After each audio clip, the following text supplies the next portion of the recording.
You're listening to the Sales Hunter podcast. My name's Mark Hunter. And hey, you hear no from the customer. Suddenly, there's no sale.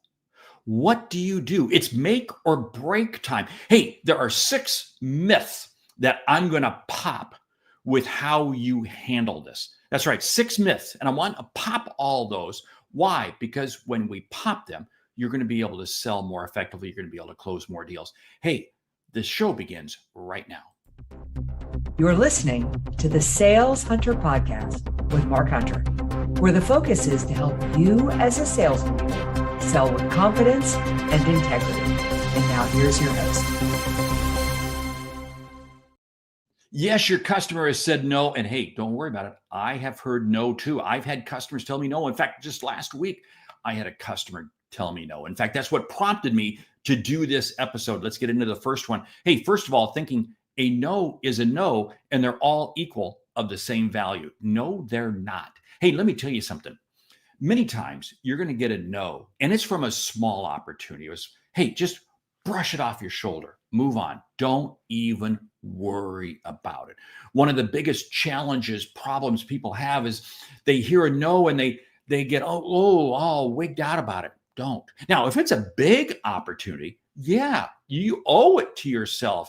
You owe it to the customer to ask them, to explore them. Why? What happened? Because many times what happens is, you know what? The customer is choosing to not make a decision at all.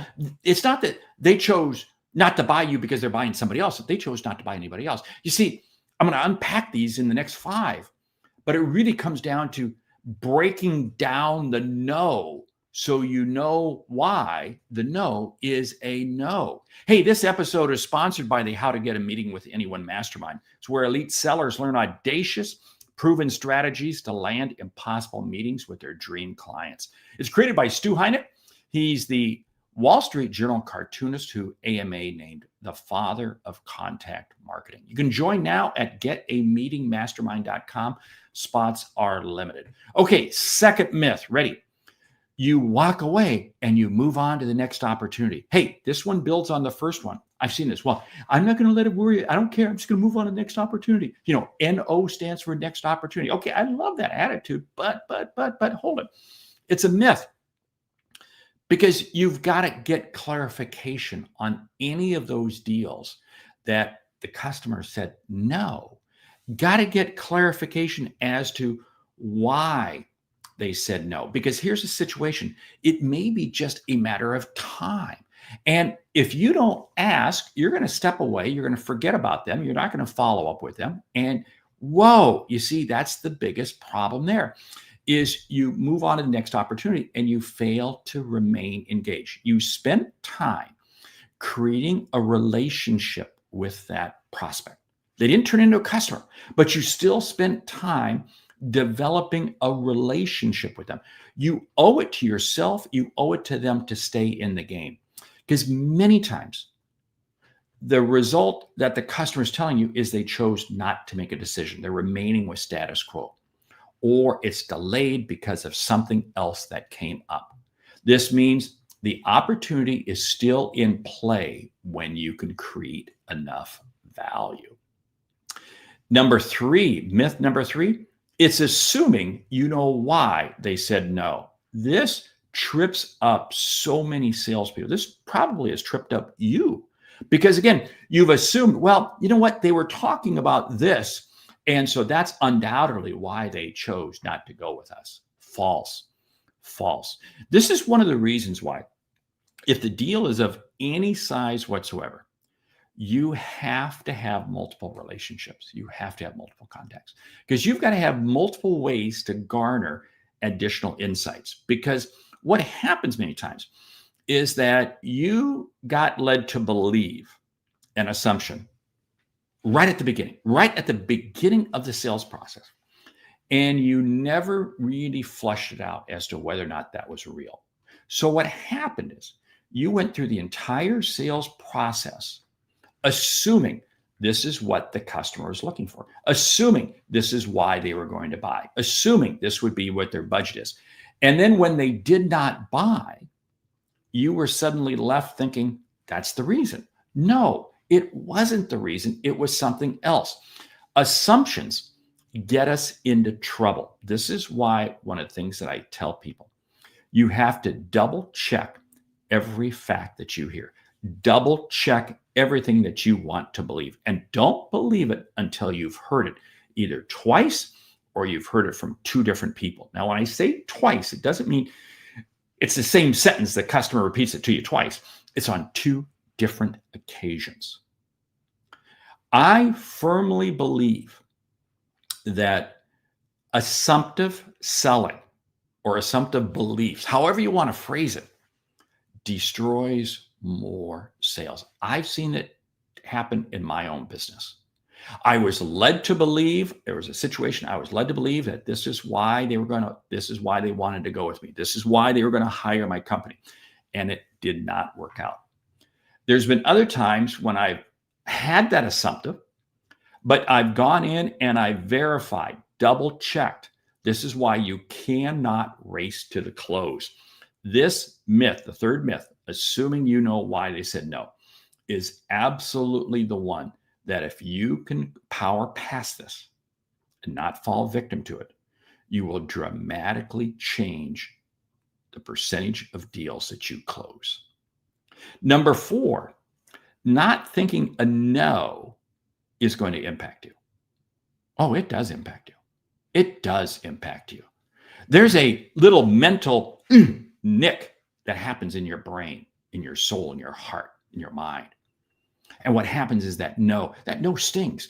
Because, hey, think about this. When you get the yes, don't you feel good? You bet you feel good. So that means when you get a no, it's only natural that you.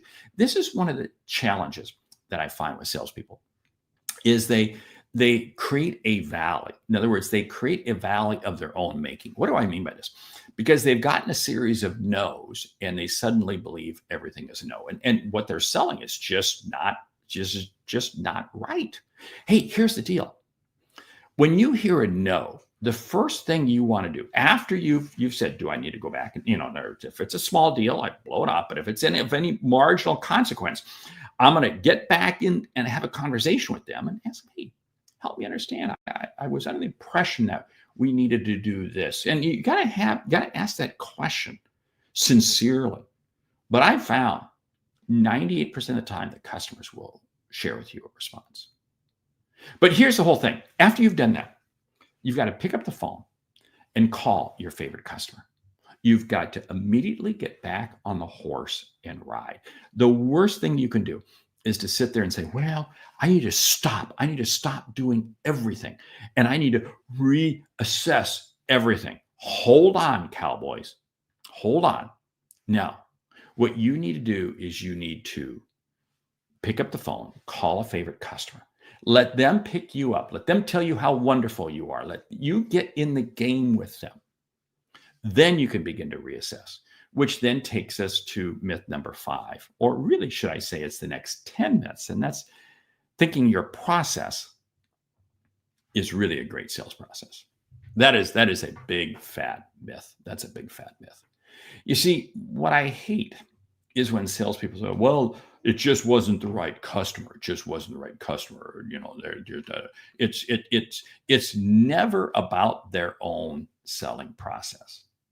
Now, it can be the wrong customer because, again, you had the wrong process because they didn't qualify. They didn't fit your ICP. They didn't fit your ICP. You didn't have a buyer intent with them. You saw no indications of buyer intent. And you saw no moment of decision as to when they would have to make a decision. You see, those 3 elements have to be in play. But here's why I say myth number 5 is about your process, is because you're not taking the time to ask the hard questions. You see, what happens is, and I see this so many times, salesperson feels this customer fits their ICP. So naturally, they're going to buy from them. It doesn't mean anything. Just because they fit your ICP does not mean anything. I have a software package that I really could use. It fits my ICP. It fits who I am very well. But there's no buyer intent. I have no buyer intent on it. And the reason I have no buyer intent is because, you know what? It fits my ICP, but it's just not on my radar screen. Now, even if I were to go out and look at their website and do a couple little things, eh, that's a weak buyer intent, certainly not a moment of decision. You see, we do harm to ourselves when we try to accelerate the process. And this is why so many salespeople get a no, is because they're accelerating the process. So when the customer says no, they think, no, well, what has happened is you haven't created enough value. You got to create value for the customer to say yes, which takes me to myth number 6, thinking you got beat on price. Price is an irrelevant factor. Yes. Oh, whoa. I know some of you are saying, hold on. Yes, I absolutely mean this. And the reason I say this is very simply this. In the absence of value, in the absence of trust, low price is everything. You see, if you haven't taken the time to get the customer to clarify for you why they're looking for this, how this is going to be of value to them, how this is going to help them make other decisions, how this is going to help, whatever it is that they're looking for, then guess what? It comes down to price. And you are nothing more than a commodity. You know what's funny is every salesperson I talk to says, oh yeah, what we sell is not a commodity. But then when you get beat on price, you suddenly say, well, it's a commodity. You see, you default to price. Price is not a factor. This is again why I say, do not rush to get to the close. Now, there is an element to speed because you can't just drag this out forever, but it's lining up the ICP, the BI, the buyer intent, and the MOD, the moment of decision. And you've got to line those up. And the questions you've got to ask have got to be geared around, how is this going to help you achieve your objectives? How is this going to help you achieve the next piece you have in line? How is this going to help you serve your customers better? You know, how have you made decisions like this in the past? Who else have you talked to? What are some other solutions, other ideas that you've tried? What happens if you don't make a decision to buy? Why is it important for you to make this decision right now? What is the obstacle standing in the way for you in terms of making a decision right now?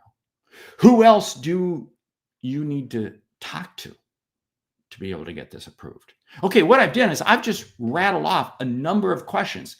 Hit back up the podcast, back it up by 30, 45 seconds. Get those questions written down. They're absolutely essential for you. Because here's what it comes down to.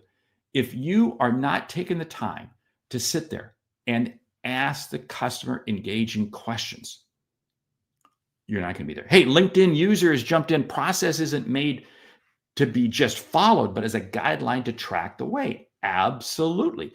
Interaction and connection are fundamentals. Exactly. This is all about the whole process of creating trust. You see, what's interesting is this. I have found in all of these myths that I've gone through, the deeper the level of trust, the less likely any one of these 6 are going to emerge. And this is why having your process works. And I absolutely am committed to it. But your process has to be bought into by the customer. What does this mean? The questions you're asking, you're listening to what they're saying, and you're playing back to them follow-up questions. You're engaging with them. What I've gone here today is I've gone through 6 myths about what happens when you hear the customer say no. Hey, they're all overcomable. Hey, do me a favor. Leave me a review on your favorite podcast app, would you? Pop me an email. Pop me a message on LinkedIn or YouTube where this appears. Let me know what you think. Hey, my name is Mark Hunter, the Sales Center. 2 episodes a week, one like this, where it's a single topic on a Monday morning to get you fired up and get you fired and get you selling for the week. And the second one is with a subject matter expert, and that comes out every Wednesday. Make sure you're subscribing to the Sales Hunter podcast. Check out the website, thesaleshunter.com. My name is Mark Hunter, the Sales Hunter. Great selling.